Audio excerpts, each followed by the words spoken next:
ayan guys, tapos na po yung deliver namin din sa sa Mindoro kagagaling lang na po namin ng Puerto.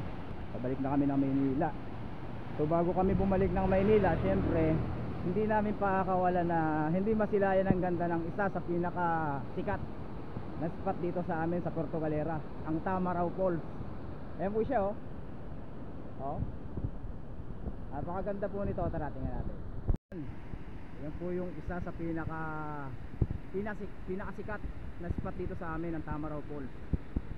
So, magmula dun sa taas ang tubig, dumadaloy siya dito sa baba, dire-diretso. Ayan, maganda ho din ano pang ginagawa nyo? Pasyal na kayo din sa amin at diretso po yan diyan.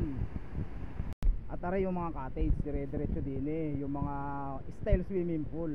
Ayan po siya Ayan, ang ganda po din siya.